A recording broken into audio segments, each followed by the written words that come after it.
Guys, നിങ്ങൾ എപ്പോഴെങ്കിലും പഗാനിയുടെ mirror ശ്രദ്ധിച്ചിട്ടുണ്ടോ? ശരിക്കും പറഞ്ഞാൽ പഗാനിയുടെ ഫൗണ്ടർ പുള്ളിയുടെ വൈഫിൻ്റെ കണ്ണിൽ നിന്ന് ഇൻസ്പയർ ആയിട്ടാണ് ആ ഒരു മിറേഴ്സ് ചെയ്ത് വെച്ചേക്കുന്നത്. പുള്ളിയുടെ ലവ് എന്നൊക്കെ പറഞ്ഞു കഴിഞ്ഞാൽ പുള്ളിക്ക് വേണമെങ്കിൽ ഫ്രണ്ട് ലൈറ്റിൽ ചെയ്യാമായിരുന്നു. പക്ഷേ അത് ലൈറ്റ് എപ്പോഴും നമ്മൾ നോക്കിക്കൊണ്ടിരിക്കാൻ പോകുന്നില്ലല്ലോ. മിററാണ് നമുക്ക് നോക്കാണ്ടിരിക്കാനും പറ്റില്ല. അതാണ് ലവ്. അപ്പോൾ നമ്മൾ സംസാരിക്കാനായിട്ട് പോകുന്നത് ആരും പറയാത്ത കുറച്ച് പഗാനിയുടെ കഥയാണ്. അപ്പോൾ നമുക്കൊരു വീഡിയോയിലോട്ട് പോകാം. പഗാനിയുടെ ഫൗണ്ടർ ശരിക്കും പറഞ്ഞാൽ ലംബോർഗിനിയിലാണ് വർക്ക് ചെയ്തുകൊണ്ടിരുന്നത്. പുള്ളിക്ക് അവിടെ വെച്ച് തന്നെ ഒരു കാര്യം മനസ്സിലായി, കാർബൺ ഫൈബറാണ് ഫ്യൂച്ചർ എന്ന്. അങ്ങനെ മനസ്സിലായ ആൾ നേരെ ആ ഒരു കാര്യം ലംബോർഗിനി എടുത്ത് പോയി പറയുകയാണ്. ലംബോർഗിനെ കൺവിൻസ് ചെയ്യാൻ നോക്കേണ്ടത്. പക്ഷേ ലംബോർഗിനി തിരിച്ച് മറുപടി വരുന്നത് ഞങ്ങൾക്ക് ഇതിനോടൊന്നും താല്പര്യമില്ലെന്ന് ആ ഒരു രീതിക്കാണ് ലംബോർഗിനി തിരിച്ച് മറുപടി വരുന്നത്. പക്ഷേ അതോടെ പുള്ളി തളരോ? ഇല്ല, ഇതൊന്നും ഒരു വിഷയമല്ല. അപ്പോൾ അങ്ങനെ പുള്ളിയാണെങ്കിൽ നേരെ ലംബോർഗിനിയിൽ നിന്ന് ക്വിറ്റിയാണ്. അതായത് ലംബോർഗിനിയിൽ നിന്ന് റിസൈൻ ചെയ്ത് ഇറങ്ങിയിട്ട് ആൾ നേരെ സ്വന്തമായിട്ടൊരു കമ്പനി അങ്ങ് തുടങ്ങുകയാണ്.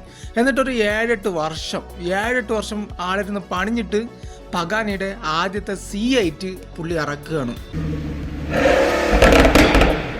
പിന്നെ പഗാനിയുടെ സോണ്ട C12 എല്ലാവർക്കും അറിയായിരിക്കും. പക്ഷേ ഇതിന് വേറൊരു സ്റ്റോറി ഉണ്ട്. അത് നിങ്ങൾക്കറിയോ?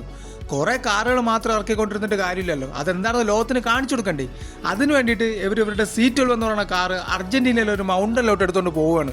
അവിടെ നിന്ന് വെച്ചാൽ ഭയങ്കര പവർഫുള്ളായിട്ട് കാറ്റ് കടിക്കുന്ന സ്ഥലമാണ്. അത് ഭയങ്കര ശക്തമായിട്ടുള്ള കാറ്റടിക്കുന്ന സ്ഥലമാണ്. ആ കാറ്റിനെ അവിടുത്തെ ആൾക്കാർ പറയുന്നതാണ് സോണ്ട. അപ്പോൾ ആ ഒരു പേരാണ് പിന്നീട് സോണ്ട C12 എന്ന് ആ ഒരു പഗാനി കാറിന് കിട്ടിയ പേര്. ഇനി ഈ സോണ്ട C12 കാര്യം നോക്കുകയാണെങ്കിൽ ഒരു V12 എഞ്ചിനാണ് വരുന്നത്. 6 സ്പീഡ് മാനുവൽ ഗിയർ ബോക്സും ഈ ഒരു വണ്ടിയിൽ വരുന്നുണ്ട്. അടിപൊളിയെന്ന് വെച്ചാൽ പഗാനിയുടെ ഓരോ വണ്ടി കാണാൻ ഒരു പ്രത്യേക ലുക്കാണ്. പ്രത്യേകിച്ച് അതിൻ്റെ ബാക്ക് ആ ഒരു 4 സൈലൻസർക്ക് വന്നിരുന്നിട്ട് വേറെ ലെവലാണ്.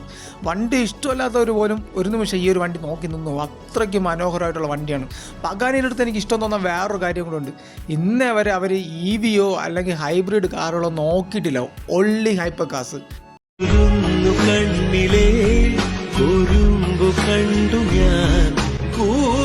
പിന്നെ നമ്മുടെ വീഡിയോ ഇഷ്ടപ്പെട്ടെങ്കിൽ ലൈക്ക് ചെയ്ത് ഷെയർ ചെയ്ത് സബ്സ്ക്രൈബ് ചെയ്യാൻ മറക്കല്ലേ.